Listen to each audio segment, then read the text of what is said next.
Dulu Nabi Nuh itu dibolehkan oleh Allah saking mangkelnya sama orang kafir. Saya ulang lagi, orang kafir itu kan biadab sekali, nempat buminya Allah, makan rezekinya Allah, kemudian mengkafirkan Allah. Pikirannya Nabi Nuh, orang biadab gini nggak layak hidup, itu pikirannya Nabi Nuh. Kalau dia pakai militer, tidak punya militer, ya pakai langit akhirnya. Pakai kekuatan langit, beliau berdoa, Rabbi la tazar alal ardi minal kafirina dayyar. Innaka intazarhum yudillu ibadaka wala yalidu illa fajirong kafar. Ya Allah, mereka ini orang-orang kafir. Padahal pakai bumi engkau, pakai rezeki engkau. Matikan semua saja. Jangan sisakan satu pun. Karena kalau masih sisa, nanti anak turunnya ya gitu. Gennya gendo ya pasti melahirkan gendo. Gen. Wala yalidu illa fajirong kafar. Kalau kamu sisakan, pasti melahirkan generasi gendo lagi, kafir lagi. Dituruti sama Allah. Kecuali orang 80 yang ikut Nabi Nuh. Nah, orang 80 yang ikut Nabi Nuh ini selamat karena iman. Maka generasi yang sekarang ini termasuk saya semua ini semuanya turunan orang iman. Maka kita ini punya dua status. Satu, Allah kadang manggil kita ya Bani Adam karena faktanya kita turunan Nabi apa? Adam. Panggilan kedua adalah dzurriyyataman hamalna ma'nuh. Orang-orang sekarang itu pasti turunan orang yang ikut perahunya Nabi Nuh. Jadi nasab kita ini sudah steril. Sudah tidak ada nasab lewat kafir karena yang kafir sudah habis. Semua orang sekarang itu turunan Nabi Nuh, yaitu disebut apa? Dzurriyyataman hamalna ma'nuh. Yaitu sekitar orang 80. Nah, oleh Allah Subhanahu wa taala syariat seperti ini pernah dituruti, yaitu akhirnya mereka mati semua kecuali orang 80 yang mukmin. Tapi uniknya Allah apa?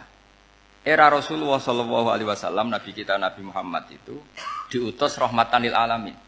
Ketika Nabi didustakan, diusir, disakiti, malaikat gunung, beberapa malaikat sing ahli adab spesial eksekutor lah kira-kira gitu. Muhammad, kamu bilang saja ke saya, kalau kamu ingin orang-orang Mekah bujal CS, saya hancurkan. Tapi apa kata Nabi? Saya berharap kalau mereka belum iman, anak cucunya iman. Karena bagaimanapun sperma ya atau calon bayi atau calon keturunan itu kan ada fi aslabir rijal atau fi zuhurir rijal. Jadi kalau dalam ilmu agama itu gen manusia itu disimpan di apa zuhurir rijal apa di punggung lelaki. Nanti dipindah ke arhamin nisa. Logikanya gini. Ini dengerin ya. Logikanya gini, misalnya Abu Jahal. Abu Jahal itu di situ ada orang namanya Ikrimah. Itu anaknya Abu Jahal. Itu orang mukmin. Akhirnya ya jadi orang alim. Abu Lahab itu di rahimnya di apa punggungnya ada perempuan namanya Darrah. Akhirnya juga orang apa? Mukminah. Saya berikan contoh.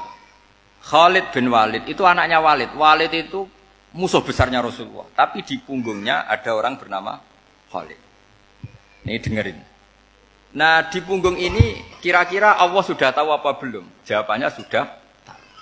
Artinya kalau ini mati atau kamu bunuh, kamu sebenarnya nggak bunuh orang kafir saja, bunuh calon orang mukmin yang sekarang masih bersemayam di punggungnya orang-orang kafir. Jadi bisa saja orang yang sedang kafir itu ada sekian apa calon generasi yang suatu saat mukmin.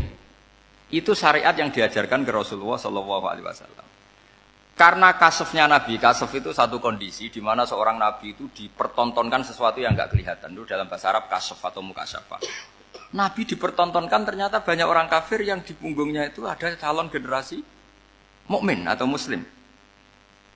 Akhirnya Nabi nggak berani. Jangan bunuh. Mungkin bapaknya ada iman tapi anaknya iman. Betul, Abu Jahal punya anak Ikrimah, Abu Lahab punya anak Darrah, Walid punya anak siapa? Walid. Itu mirip seperti kita, bapak era sholat, anak ETPK sholat, akhirnya bapaknya katut sholat. Banyak enggak di Indonesia, bapaknya tidak bisa baca Quran, anaknya hafid. Nah, itu kalau bapaknya kamu habisi, tidak ada yang meselin. Makanya biarkan hidup saja.